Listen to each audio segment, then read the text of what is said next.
ഞാനേ ഇന്ന് റിലീസ് ചെയ്ത സിനിമ ഒന്ന് നോക്കട്ടെ. മണി, എനിക്ക് ഈ പത്രം വായിച്ചുകൊണ്ടിരിക്കുമ്പോ ഇങ്ങനെ ഓന്തിനെ പോലെ വന്ന് ഇങ്ങനെ ഒട്ടും ഇഷ്ടമില്ലാത്ത കാര്യമാണ്. മറ്റേ ചരമ വാർത്ത എങ്ങതാ നോക്കണില്ലല്ലോ, ഞാൻ അത് വായിക്കാം. ഒന്നി സിനിമാക്കാരി, അല്ലെങ്കിൽ ചരമ വാർത്ത, അല്ലെങ്കിൽ സ്വർണത്തിന്റെ ഈ 3 കാര്യം നിങ്ങൾക്ക് അറിയാവുള്ളൂ. മണി ഭയങ്കര വലിയ വാർത്ത അർത്ഥമില്ല. അത്ര ഇവിടെ കിടക്കുമ്പോ വായിക്കാം. എല്ലാ പേജും കൂടെ ഒരുമിച്ച് വായിക്കില്ലല്ലോ, നിങ്ങൾ തന്നൂടെ? എനിക്ക് ഇങ്ങനെ വായിക്കണം, മിണ്ടായിരിക്കും. ഞാൻ ഇങ്ങനെ പത്രം എടുക്കുമ്പോഴേ വന്നു.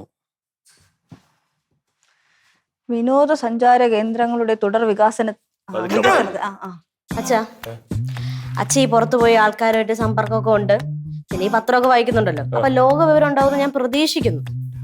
അല്ല ഒരു കാര്യം ചോദിച്ചോ മണി, നിന്നെ പോലെ തലയ്ക്കകത്ത് ആള് താമസമില്ലാത്തവളല്ലേ എന്റെ മോള്. കണ്ട, അവൾക്ക് ലോകവിവരം അറിയണം. മോക്ക് എന്താ അറിയണം? ഉക്രൈനും റഷ്യയും തമ്മിലുള്ള ഫൈറ്റിനെ പറ്റിയാണോ? എന്താണ് അറിയണ്ടേ? അതല്ല അച്ഛാ, ദുൽഖർ സൽമാനാണോ അത് പ്രണവ് മോഹൻലാലാണോ അഭിനയത്തിൽ സൂപ്പർ? അച്ഛാ, മോഹൻലാലിന്റെ മോനാണോ അല്ല മമ്മൂക്കയുടെ മോനാണോ അഭിനയത്തിൽ സൂപ്പർ എന്ന്? ഒരു സിനിമാ ബോധമില്ലാത്ത നിന്റെ അച്ഛൻ്റെ അടുത്താണ് ഇതൊക്കെ ചോദിക്കുന്നത്. അല്ല, നീ ഇപ്പൊ ഇതൊക്കെ ചോദിക്കുന്നത്? നീ എന്തോ അവരാരെങ്കിലും കല്യാണം കഴിക്കാൻ പോകണം? ഓ പിന്നെ ഒന്നും വിചാരിച്ചാ. അമ്മ പറ, ആരാണ് സൂപ്പർ? എന്നോട് ചോദിച്ചു കഴിഞ്ഞാൽ ഞാൻ പറയും രണ്ടുപേരും സൂപ്പറാണ്. അമ്മ അങ്ങനെ 2 വള്ളത്തിലൊന്നും കാല വെട്ടാൻ പറ്റൂല. ആരെങ്കിലും ഒരാളെ പേര് പറ അമ്മ. ഇതെന്തോന്ന് ഒരാളെ സെലക്ട് ചെയ്യാനോ വല്ല ഗെയിമോ വല്ലതാണോ? ആര് നല്ല സിനിമയിൽ അഭിനയിക്കുന്നു അവര് കൊള്ളാം, രണ്ടുപേരും നല്ല സിനിമയിൽ അഭിനയിച്ച രണ്ടുപേരും കൊള്ളാം. സത്യം പറയാലേ മണി, നിങ്ങളൊക്കെ ഒരു മായാ ലോകത്താണ് ജീവിക്കുന്നത്. മക്കളെ, ഈ സിനിമ എന്ന് പറഞ്ഞത് ഒരു ക്യാമറ ടെക്നിക്കാണ്. അതിപ്പോ മമ്മൂട്ടി ആയിരുന്നാലും മോഹൻലാൽ ആയിരുന്നാലും മേക്കപ്പിന്റെ പച്ചയിലാണ് നിൽക്കുന്നത്. സത്യം പറഞ്ഞാലേ ഈ ദുൽഖറിന് എന്റെ അത്ര പോലും നിറവില്ല. അതിന് ദുൽഖറിനെ അച്ഛൻ നേരിട്ട് കണ്ടിട്ടുണ്ടോ? നേരിട്ട് കണ്ടിട്ടുണ്ടോ എന്ന് ചോദിച്ചു കഴിഞ്ഞാൽ നേരിട്ട് കണ്ടിട്ടൊന്നുമില്ല, നമുക്ക് ഊഹിക്കാലോ. ഇത് അസൂയ. ഞാൻ വല്ല മമ്മൂക്കയുടെ മോളായിട്ട് ജനിച്ചിരുന്നെങ്കിൽ എന്നാ ഗ്ലാമർ ആയിരുന്നേനെ, ഞാനിപ്പോ ഒരു സിനിമാ നടിയായേനെ.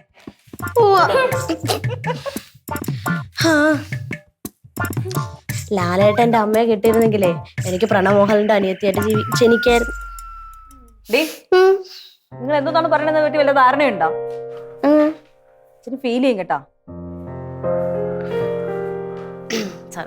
അതെ, അച്ഛനും അമ്മയും കുടുംബവും ഒക്കെ ഫാൻസ് പവർ കഴിഞ്ഞേ ഉള്ളൂ. ഫാൻസ് പവർ എന്തുവാ? നിന്റെ അടുത്ത് ആരോ ഈ പോസ്റ്റർ എടുക്കാൻ? ഓൾറെഡി ഒരെണ്ണം ഒട്ടിച്ചല്ലോ അവിടെ. ഇതും കൂടി എന്റെ റൂമിൽ നിറയ്ക്കാൻ പറ്റൂല. ഓ, നിന്റെ റൂമിൽ ഒട്ടിക്കാനാണെന്ന് ആര് പറഞ്ഞു? പിന്നെ എന്റെ പൊന്നിറങ്ങി ഞാൻ റൂമിൽ ഒട്ടിക്കാനൊന്നും എടുത്ത് വെച്ചതല്ല. നീ ഇങ്ങോട്ട് പോസ്റ്റർ മുടക്കി. പിന്നെ എവിടെ ഒട്ടിക്കേ? അത് നിന്റെ അടുത്ത് പറയേണ്ട ആവശ്യം എനിക്കില്ല. മാറങ്ങോട്ട് പോ. ഇവളുമാരിത് എന്തോന്ന് ഭാവിച്ചിട്ടാണ്? ഇത് പറ്റി കണ്ണു ചോന്നിരിക്കുന്നേ? കണ്ണിൽ കരണ്ടല്ലോ പോയാ? കരടൊന്നും പോയില്ല. ഇല്ല മണി, ഒരു നിമിഷം എന്റെ മക്കളെ തള്ളി പറഞ്ഞപ്പോഴേ ഞാൻ ഒന്നും അല്ലാതായില്ലേ. അവര് പറഞ്ഞതിന്റെ അർത്ഥം ഞാനൊരു കഴിവില്ലാന്ന് തോന്നല്ലേ. മമ്മൂട്ടിയും മോഹൻലാലിന്റെ മക്കളായിട്ട് ജനിക്കണമായിരുന്നു അവർക്ക്. എന്റെ പൊന്ന് രവിയേട്ടാ, ഈ പിള്ളേര് പറഞ്ഞ കേട്ട് ഇങ്ങനെ ഫീൽ അടിക്കാൻ നിന്നാലോ? ഒരു കഥയില്ലാത്ത പെൺപിള്ളേരാണ്. അവരെന്താണ് ആരോട്ടോട് പറയണതിനെ പറ്റി യാതൊരു ഐഡിയ ഇല്ല. അത് കേട്ട് ഫീൽ ചെയ്യൂ? കഷ്ടം തന്നെ.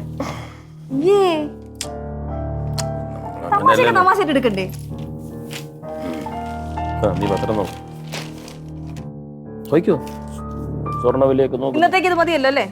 ഓ ഇല്ല, ചിരിയും മൊഴിയും ചേരും തട്ടുപൊളിപ്പൻ കൂടാണേ. എന്നിഷ്ടം നിന്നിഷ്ടം ഒത്താലോ തന്നിഷ്ടം പിടിപലി കളി ചിരിപൂരം മുരളയ്ക്കു പേര്.